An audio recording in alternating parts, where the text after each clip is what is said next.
मेरे प्रिय दर्शकों नमस्कार। प्रिय दर्शकों, ऋषि ज्योतिष में मैं आपका दिल से स्वागत करता हूं और आपको बहुत धन्यवाद देता हूं कि आप मेरे वीडियो बड़ी उत्साह से देख रहे हो। भाई आग्रह भी आप ही से करूंगा दर्शकों, अगर अच्छा लगता है तो आप लाइक करो ताकि मुझे पता लगे कि मेरा वीडियो आपको कितना अच्छा लगा है।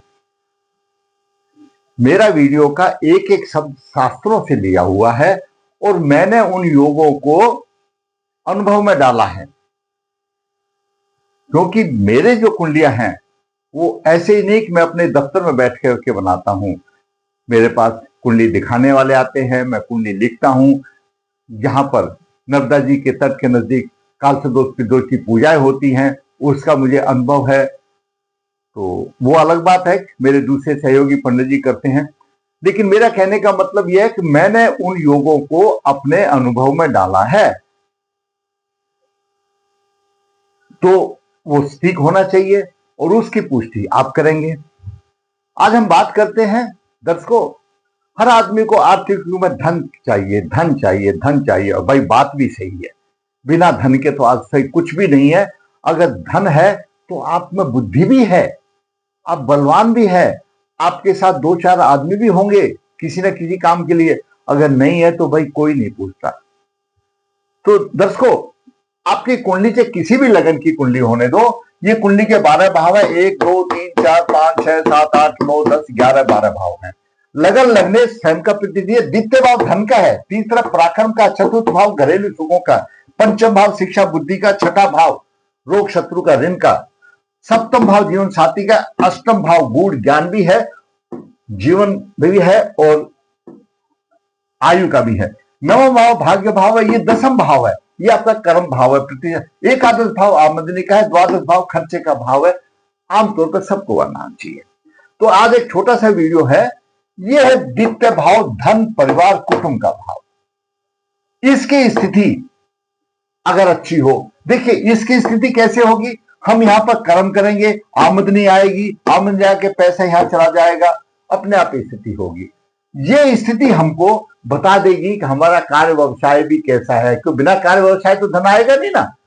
तो अगर धन भाव का स्वामी, द्वितीय भाव का स्वामी अगर केंद्र में हो, अगर द्वितीय भाव का स्वामी केंद्र में हो तो जातक धनी होगा। शुभ प्रभाव में हो तो अच्छा धनी होगा, और उच्च का होकर के शुभ प्रभाव में है तो महाधनी होगा। लेकिन इसके विपरीत में अगर द्वितीय भाव का स्वामी शत्रु राशि में हो, नीच राशि में हो, पाप ग्रह से पीड़ित हो तो दरिद्रता देगा। कितना फर्क पड़ गया, जमीन आसमान का फर्क पड़ गया। तो दर्शकों, वो स्थिति आप अपनी अपनी कुंडली में देखिए। आप धन धन कहते रहते हैं, ये क्या कहते, ये द्वितीय भाव का स्वामी। आप जो मेरे पास जो कुंडली है उसमें द्वितीय भाव का स्वामी चतुर्थ भाव में है।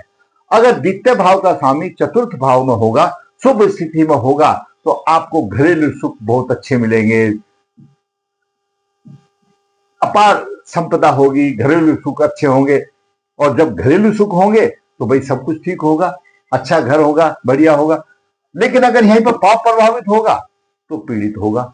अब यहां पर जब द्वितीय भाव का स्वामी होगा तो हरेक ग्रह सप्तम दृष्टि से दसम भाव को देखेगा, तो आपके व्यवसाय की स्थिति भी अच्छी होगी, इसमें कोई दो राय नहीं है। अगर पीड़ित हो गया, द्वितीय भाव का स्वामी यहां आकर के शत्रु राशि में होगा, नीच राशि में होगा, पीड़ित होगा तो दरिद्रता दे देगा। और दर्शकों, धन के लिए आपकी कुंडली में कोई भी योग हो, कैसे भी योग हो, चाहे किसी भी लगन की कुंडली हो, गुरु धन का कारक है। उसका अध्ययन किए बिना धन के विषय में अधूरा काम होता है। देना तो गुरुदेव ने है, चाहे कोई भी लगन की कुंडली हो, धन का कारक गुरुदेव है। वो कहते हैं द्वितीय भाव का स्वामी, आमदनी के भाव का स्वामी, इनको तो देखो ही देखो, लेकिन गुरु को देखना मत भूलो। गुरु क्या दे रहा है, धन तो गुरु ने देना है, तो धन का कारक गुरु है। तो इसी पे बात करेंगे आज हम। जो हमारे पास कुंडली आई है, जातक का जन्म 3/11/1991 कृष्ण पक्ष 13 त्रयोदशी हस्तचरण 2 रविवार को हुआ, रात को 10:30 बजे के करीब का हुआ। कहीं उत्तर प्रदेश में है, सांसी सुनसी कोई जगह होगी, कोई भी हो।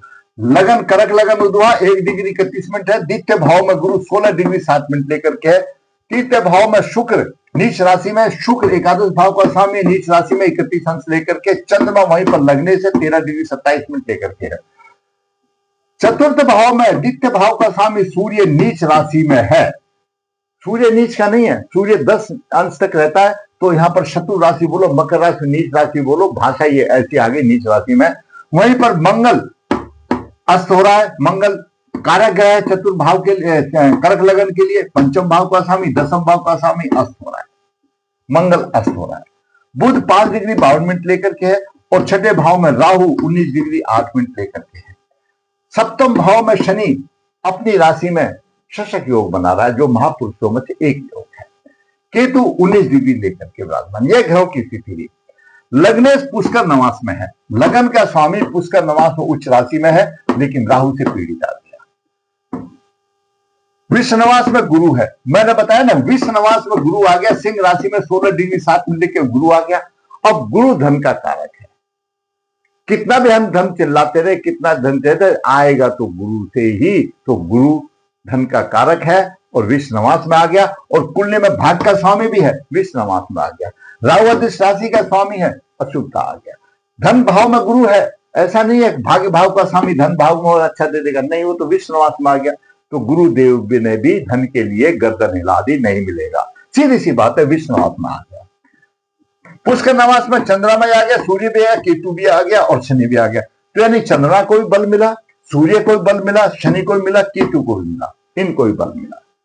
अगर यहां पर सूर्य, अब यहां पर हम द्वितीय भाव का वीडियो है तो द्वितीय भाव को देखते हैं। द्वितीय भाव का स्वामी नीच राशि में है, शनि की दसम दृष्टि से पीड़ित है, केतु की पंचम दृष्टि से पीड़ित है, सूर्य पीड़ित है और नीच राशि में प्रभावहीन हो गया। अब सूर्य यहां से सप्तम दृष्टि से उच्च दृष्टि से देखता है व्यवसाय को, लेकिन वो तो पीड़ित हो गया, तो इसमें कहीं ना कहीं कमी आएगी। लेकिन फिर भी सूर्य राजा है, जब उच्च दृष्टि से देख रहा है तो व्यवसाय देगा, अपनी दशा अंतरालने के बाद जरूर देगा। लेकिन पीड़ित है, जब सूर्य पीड़ित है तो प्रबल पितृदोष है। और सूर्य की यह स्थिति ऐसी बता देती है कि सूर्य किसका कारक है? आत्मा का कारक है। दिल से संबंधित बीमारी सूर्य दे देगा, हार्ट अटैक भी सूर्य दे सकता है। केतु से पीड़ित है, शनि से पीड़ित है, यहां पर सूर्य पीड़ित है। और सूर्य दर्शकों स्वाति नक्षत्र में है, जन्म नक्षत्र हस्त है, हस्त से तीसरा नक्षत्र स्वाति है, विपत तारा आती है। जहां पर सूर्य को प्रभाव देने में बेशक उच्च राशि में है, लेकिन विपत तारा में प्रभाव देने में दिक्कत आती है।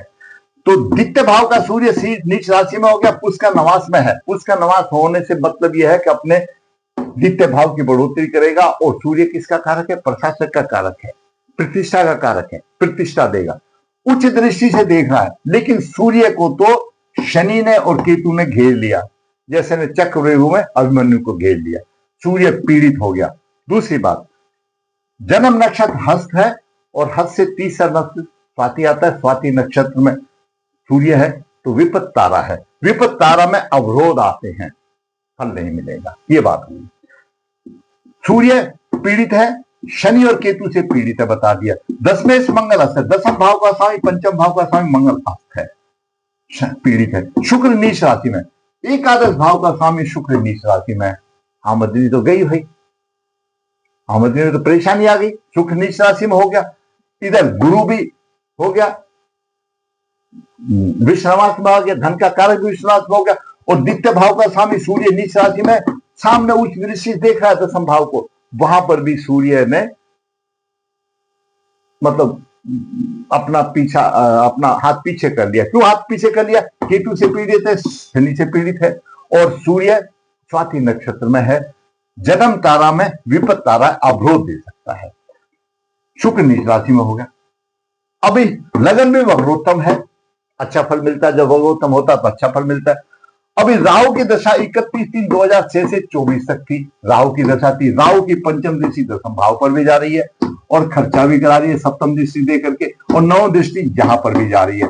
गुरु और राहु का नौ पंचम योग बन रहा है। तो गुरु तो विश्वनवास में हो गया। अगर गुरु यहाँ पर प्रबल होता, शुभ कारक होता, तो गुरु राहु पर दृष्टि डालता, लेकिन गुरुदेव ने भी मना कर दिया। क्यों विश्ववास में आ गया, ये परेशानी आ गई।